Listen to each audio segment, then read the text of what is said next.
చిట్యాలకు పోయినప్పుడు అన్నవాళ్ళతో పాటు మేము కూడా వెళ్ళడం జరిగింది. నేను, నాగేష్, రానా అందరం పోయి వచ్చిన తర్వాత అదే చిట్యాలకు సంబంధించినటువంటి కొంతమంది జర్నలిస్టులతో అక్కడే ఉన్నటువంటి నాకు తెలిసినటువంటి పరిచయస్తులతో మాట్లాడిన తర్వాత తెలిసినటువంటి విషయం ఏంటంటే, ఇప్పుడు మేము పోకముందు ఎందుకు పోలీసులు ఈ కేసును సీరియస్గా తీసుకోలేదు అనేది ఒక ప్రధాన అంశం.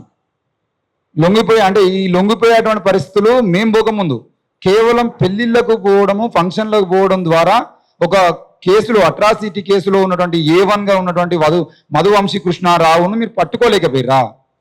ఇంత చేతగాని పోలీసు వ్యవస్థ తెలంగాణలో ఉందా అనేటువంటి విషయాన్ని మేము ఈరోజు డీజీపీని అడగదలుచుకున్నాం.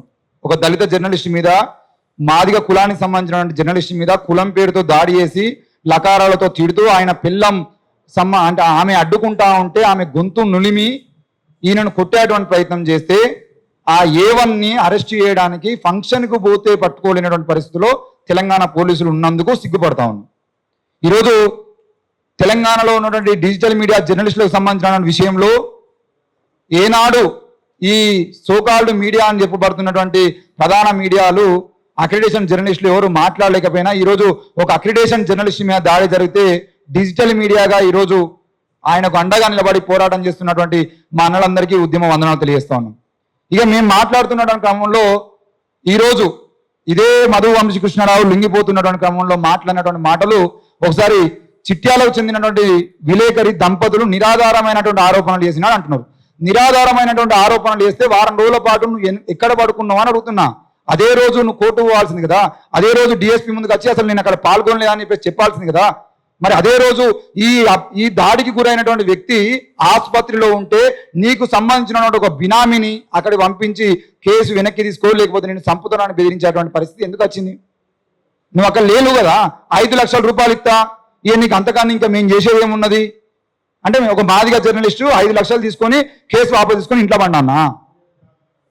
భార్యకు జాబ్ పెట్టిస్తావు, నువ్వెవడు భయ్ జాబ్ పెట్టియడానికి? మధువంశీ కృష్ణారావు అన్నట్టు ఎవడు?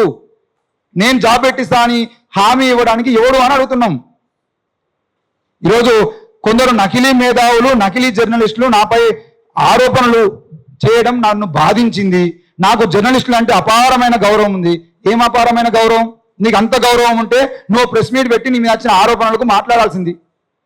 నువ్వు మాట్లాడకుండా ఇంటికి పోయి అర్ధరాత్రి ఆయన భార్యను కొట్టేటువంటి గౌరవం అనేది ఇదేనా నీ గౌరవం? ఇవాళ ఫస్ట్ నువ్వు బెదిరించుడు ఇవాళ కాదు కదా. అక్కడ ఉన్నటువంటి చిట్యాల, భూపాలపల్లిలో ఉన్నటువంటి జర్నలిస్టులందరినీ నువ్వు బెదిరిస్తూనే ఉన్నావు. ఈ కేసు ఈ రోజు ఈ రవితేజ్ అన్న, అంటే కొంతమంది రవితేజ్ అంటారు, కొంతమంది రవీంద్ర అంటారు. ఈ రవీంద్ర అన్న, పుల్ల రవీంద్ర అన్న కేసు రాసి అంటే దాని గురించి వివరాలు బయట పెట్టేంత వరకు కూడా మిగతా జర్నలిస్టులు నిన్ను చూసి భయపడ్డారా అంటే నువ్వు వాళ్ళకి ఎంత గౌరవం ఇస్తున్నావు అనేటువంటి విషయాన్ని మేము అర్థం చేసుకుంటా ఉన్నాం.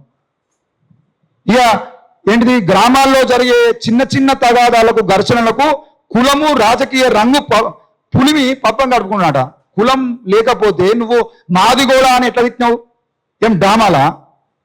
చిన్న చిన్న తగాదాలు ఒక జర్నలిస్ట్ను 22 సంవత్సరాలుగా జర్నలిస్ట్ రంగంలో ఉండి ఈరోజు అక్రిడేషన్ పొందినటువంటి జర్నలిస్ట్ మీద దాడి జరిగితే, మాట్లాడితే, నువ్వు కులం పేరుతో తిడితే, అరే మాదిగోడా నువ్వు అంటే మేము ఆ విషయాన్ని బయట పెడితే కులం రంగులు మేము వదులుతున్నామా?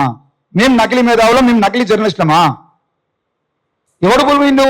ఇది ఆయన మాదిగా ఆయన కాకుండా ఆయన ప్లేస్లో ఒక విలమాయనో, ఒక రెడ్ ఆయన ఉండేదంటే నువ్వు పోయి అలాగే ఆయనను, ఆయన పిల్లాన్ని అగ్రకులపులు అయితే కొట్టేదనివా? మాదిగోడు కాబట్టి కదా వీనికి ఎవడన్నా ఉంటా అనేటువంటి నీ ధైర్యమే కదా. ఎవడు రాడు వచ్చినా నేను చూసుకుంటా అనేటువంటి నీ బలిపే కదా ఇదంతా. మళ్ళీ కులం చూస్తున్నా అంటే కులం పులుముతున్నానంటే ఎట్లా? ఎవడు పులిమిండు కులం? దళిత జర్నలిస్టు ఏం అంటే నువ్వు నీ అనుచరులు 7 మంది పోయి 8 మంది పోయి ఇంట్లోకి పోయి ఇంట్లో ఉన్నటువంటి ఒక దళిత కుటుంబాన్ని బెదిరించి చంపుతామని చెప్పి ఆయన ఇంట్లో సామాన్లు పగలగొట్టినటువంటి విషయం అంతా కులం కోణంలే కదా. మళ్ళీ కులం మేము పొందుతున్నాం అంటే ఎట్లా? ఈరోజు కులం కార్డు పెట్టుకొని కొందరు రాజకీయాలు చేయడం తగదు. చట్టం పట్ల, న్యాయ వ్యవస్థ పట్ల నాకు అపారమైన గౌరవం ఉందట. నీకు అపారమైన గౌరవం ఉంటే 5 రోజుల తర్వాత, 6 రోజుల తర్వాత ఒక పృథ్వీరాజు, ఒక రఘువో, ఒక శ్రీనివాసు వచ్చేంత వరకు నువ్వు చట్టం ముందుకు ఎందుకు పోలేదు? మరి నీ కులపోలే కదా, నీ డిఎస్పీ నీ కులపోలే, ఎమ్మెల్యే నీ కులపోలే, ఇంతకుముందు ఉన్నటువంటి ప్రభుత్వాలు నీ కులపోలే. ఈరోజు తెలంగాణ రాష్ట్రం మొత్తం రెడ్ల పాలన సాగుతూ ఉంటే భూపాలపల్లి జిల్లాలో మాత్రం విలమల పాలన కొనసాగుతూ ఉంది. దీనికి చాలా మంది అనుకుంటున్నది ఏంటంటే గండ్ర సత్యనారాయణ ఒక్కడే కాదు, గండ్ర వెంకటరామరెడ్డి, గండ్ర సత్యనారాయణ ఇద్దరి బినామీ ఈ మధు వంశీకృష్ణారావు అనేటోడు. ఒక్కరికి బినామీ కాదు ఆయన, ఇద్దరికి బినామీ. ఇద్దరు కలిసే డ్రామాలు ఆడుతున్నారు, ఇద్దరు కలిసే డిఎస్పీ సంపత్రావుని అక్కడ పెట్టుకొని వీళ్ళ రాజ్యం వెళ్తున్నారు. అక్కడ గుట్టల్ని, అక్కడ మురాన్ని, అక్కడ మట్టిని, అక్కడ ఇసుకను, ఏది కనబడితే అది భూములు, ఇక దళితులకు సంబంధించినటువంటి విషయంలో ఏం జరిగినా ఎవడు ఏం పీకలేదు అనేటువంటి ధైర్యంతోనే గండ్ర వెంకటరామరెడ్డి అలియాస్ గండ్ర సత్యనారాయణరావు అలియాస్ గండ్ర వెంకటరామరెడ్డి పాలన కొనసాగుతా ఉన్నది. ఈ విషయాన్ని తెలంగాణ ప్రజలు, ముఖ్యంగా భూపాలపల్లి జిల్లా ప్రజలు అర్థం చేసుకోవాల్సిన అవసరం ఉంది. భూపాలపల్లిలో వాళ్ళిద్దరు మంచిగానే ఉంటారు. ఈరోజు నా మీద రౌడీ షీట్ లేకపోయినా, ఏంటిది, తనను రౌడీగా పేర్కొంటున్నటువంటి ఇతర పార్టీల నాయకులు నా పైన రౌడీ షీట్ ఎక్కడ తెరిచి ఉందో నిరూపించుకోవాలని సవాల్ చేస్తున్నా. నీ మీద రౌడీ షీట్ ఓపెన్ చేస్తా అన్ననాడే నువ్వు కాంగ్రెస్ పార్టీ కండువ కప్పుకున్నా అనే విషయం మొదలదా? నీ ఊర్లో, నీ సొంత ఊర్లో సర్పంచ్ ఎలక్షన్ జరిగినప్పుడు, సర్పంచ్ ఎలక్షన్ జరుగుతున్న క్రమంలో ఆ ఓటింగ్ అయిపోయిన తర్వాత ఓట్లు లెక్క పెడుతున్న సమయంలో నీకు, నీ కుటుంబ సభ్యులకు, నీకు, నీ పాలకు, అంటే నీ పాలలకు మధ్యలో గొడవ జరిగినప్పుడు నువ్వు పోలీసులను కొట్టినటువంటి విషయం మొదలదా? నీ సొంత గ్రామంలో నువ్వు సర్పంచ్ నిలబడ్డప్పుడు నువ్వు కొట్లాటలకు పోయి సర్పంచ్ అభ్యర్థిగా నువ్వే దాడి చేసేదంటగా నీ మీద రౌడీ షీట్ ఓపెన్ చేస్తామన్నది. ఎవరెవరో కాలం మొక్కినావు, నువ్వు ఎందుకు కాంగ్రెస్ పార్టీలో చేరినావు, నీ రౌడీ షీట్ ఎందుకు ఓపెన్ చేయలేదు? ఆ రౌడీ షీట్ ఓపెన్ కాకుండా సంపత్రావు ఎంత కాపాడిండు? ఆ సంపత్రావు కాపాడిండు కాబట్టి సంపత్రావు, సత్యనారాయణరావు, వెంకటరమణారెడ్డి ఈ ముగ్గురు చెప్పినటువంటి అన్ని దందాలు చేసుకుంటూ వచ్చి ముందు నిలబడ్డే నువ్వు కదా. ఈరోజు పుల్ల రవీందర్ ప్రశ్నించిన కావచ్చు, ఇంతకుముందు హైదరాబాద్ నుండి ఒక జర్నలిస్ట్ మాట్లాడినప్పుడు కూడా నువ్వు ఫోన్ చేసి బెదిరించినటువంటి బెదిరింపు కాల్ రికార్డ్స్ మా దగ్గర లేవా? ఎంతమందిని బెదిరియలే? మొరం గురించి రాసేదింటే భూపాలపల్లి జిల్లాలో మొరం దందా అని రాసేదింటే నువ్వెందుకు మధ్యలో ఇన్వాల్వ్ అయినావు? నీకు సంబంధమే లేదు, నువ్వు సంసారివి, అసలు నువ్వు ఎక్కడ ఏ దందా చేయలేదు, మరి నువ్వెందుకు ఫోన్ చేసి బెదిరిస్తున్నావు? అవి అన్ని చెప్పాలి కదా. రౌడీ షీట్ ఓపెన్ కాకుండా పోవడానికి కారణం, ఓట్ల సమయంలో కూడా దాడి చేసినా నీ మీద రౌడీ షీట్ ఓపెన్ కాలేదంటే నువ్వు వెలమ సామాజిక వర్గం. నిన్ను కాపాడింది సంపత్రావు, నిన్ను కాపాడింది వెంకటరమణారెడ్డి, నిన్ను కాపాడింది సత్యనారాయణరావు. వీళ్ళందరి అండదండలతోని నువ్వు ఇవాళ మాదిగోళ్ళ ఇళ్లకి వచ్చి వాళ్ళ ఆడవాళ్ళని అంటే మూతి మూసి మెడ బిస్కి నీ ఇష్టం ఉన్నట్టు చేస్తా ఉంటే నీ అయ్యే జాగిరి కాదు తెలంగాణ. భూపాలపల్లి నీ విలమదొరల జాగిరి కాదని చెప్పేసి చెప్తా ఉన్నాం. వెంకటరమణారెడ్డి అలా సంపత్రావు, సంతోష్ రావు, మన సత్యనారాయణ అందరికీ చెప్తా ఉన్నాం. భూపాలపల్లి ఇక్కడ హైదరాబాద్ లో ఉన్న తెలంగాణ రాష్ట్ర రాజకీయాలు అన్నిటి గురించి మేము చూస్తూనే ఉన్నాం.